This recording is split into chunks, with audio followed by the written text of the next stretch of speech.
Today we're joined by the Jerusalem Post reporter Ben Hartman to give us a clearer picture on what's happening with the refugees.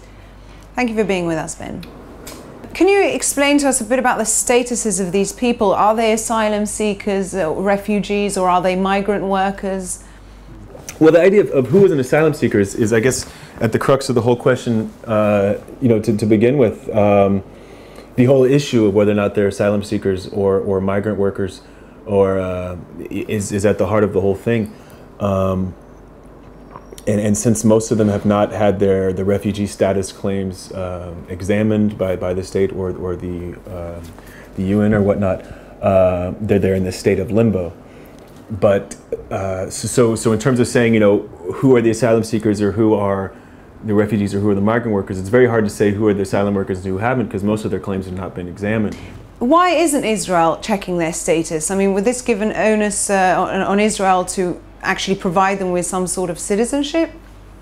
I think it's better for the state of Israel, from the state of Israel's perspective, to have them be in a state of limbo, because once somebody is considered a refugee, you have to give them a certain rights, the right to work legally, the freedom of movement, the right to all types of things that a citizen has the rights to, and the state by and large has not wanted to give them this sort of status or these sort of rights.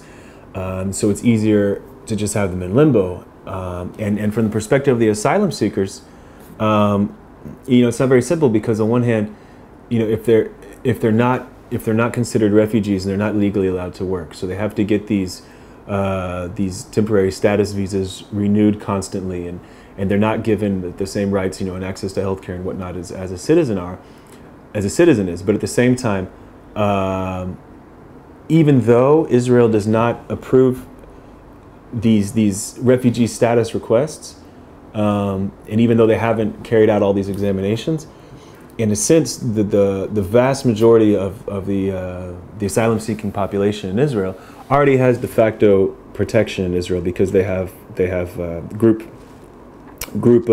status protection. In other words, Israel, because of the fact Israel cannot return them to Sudan and cannot return them to Eritrea, even if Israel does not consider them refugees, because they can't return them, they're here to stay for now. So from what I understand, we're talking about 60,000 Africans currently in Israel, of which only 700 are from South Sudan, and these are the only ones that can actually be sent home. So what is the end goal of this deportation that's happening right now? I think it's very hard to say. I think this particular round of very well publicized deportations and arrests will have a minuscule effect on the overall population.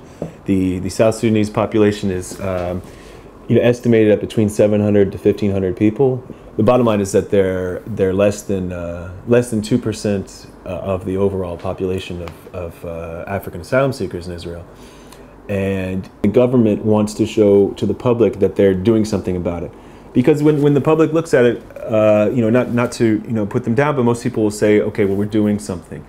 I think that most people want to actually look at it and say, okay, well, at the end of the day, we can only get rid of 700 people out of a population of 60,000. And this 700 is not the population that causes the majority of the problems associated with the migrants, just because they're a small minority and they're not in the large concentrations that Eritreans and the Sudanese are, who are the continued recent migrants. So I feel that they have had this intention to show that they're doing something for a while now, even though it's just a drop in the bucket. Thank you very much for being with us, Ben.